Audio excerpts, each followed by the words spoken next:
Iran Israel युद्ध के बीच हम बात उस दौर की करेंगे जब पाकिस्तान के साथ भारत कारगिल युद्ध लड़ रहा था। तब इजराइल ने भारत की मदद की थी, जिसकी वजह से भारत को जीत मिली थी। भारतीय सेना को साल 1999 में कारगिल की चोटियों पर बैठे पाकिस्तानी सैनिकों को निशाना बनाने में बहुत मुश्किलों का सामना करना पड़ रहा था। भारत के पास एक बोफोर्स तोप थी जो चोटियों पर निशाना बना रही थी, लेकिन दुश्मन के बंकर पर सटीक हमला करने में मुश्किल आ रही थी। महासंकट की इस घड़ी में दोस्त इजराइल भारत के साथ आया और लेजर गाइडेड बमों के लिए लाइटिंग पॉड की तत्काल भारत को आपूर्ति कर दी। इन पॉड को इजरायली इंजीनियरों की मदद से भारत के मिराज 2000 फाइटर जेट में लगाया गया। इसके बाद भारतीय वायुसेना के शेरों ने पाकिस्तानी सैनिकों के ठिकानों को चुन चुन कर तबाह करना शुरू कर दिया। इजराइल ने इंडियन आर्मी को सर्विलांस और बॉम्बिंग के लिए जरूरी सामान दिया। इसकी मदद से सेना ने कारगिल की ऊंची पहाड़ियों से एलओसी के उस तरफ बैठे दुश्मन को चारों खाने चित कर दिया। इंडियन एयरफोर्स ने मई 1999 को ऊंची चोटियों पर पाकिस्तानी घुसपैठियों को भगाने के लिए ऑपरेशन सफेद सागर लॉन्च किया था। भारतीय वायुसेना के विंग कमांडर रघुनाथ नामबियार ने 24 जून 1999 को लाइटिंग पॉड से लैस मिराज विमान की मदद से कारगिल के चर्चित टाइगर हिल पर पाकिस्तानी सेना के ठिकाने पर निशाना लगाया। इस हमले में पाकिस्तानी सेना का यह ठिकाना तबाह हो गया।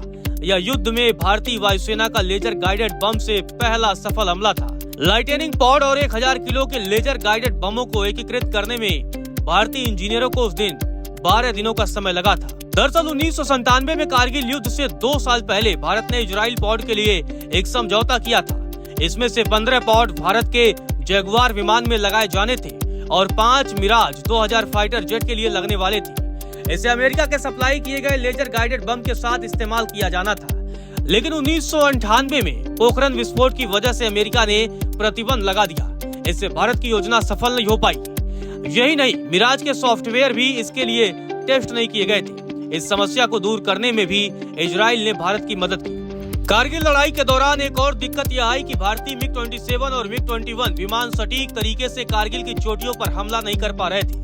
पाकिस्तानी सैनिक कंधे पर रखकर फायर की जाने वाली सतह से हवा में मार करने वाली मिसाइलों का इस्तेमाल कर रहे थे। इन हमलों में भारतीय वायुसेना का एक मिग-21 फाइटर जेट और एक Mi-17 हेलीकॉप्टर नष्ट हो गया था।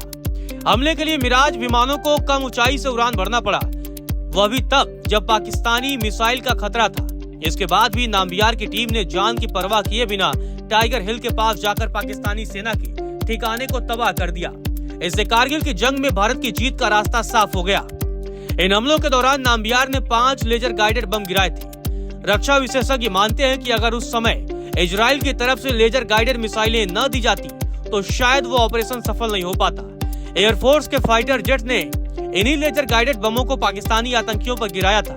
अपने ड्रोन के लिए मशहूर इजराइल ने हेरॉन और सर्चर ड्रोन मुहैया कराया और इसकी वजह से सेना को पाकिस्तान के आतंकियों का पता लगाने में मदद मिली। ऑपरेशन सफेद सागर को भारतीय वायुसेना ने 3 चरणों में लॉन्च किया था और पाकिस्तान के ठिकानों को तबाह किया था। इसके बाद जाकर भारत ने कारगिल में अपना तिरंगा फहराया था।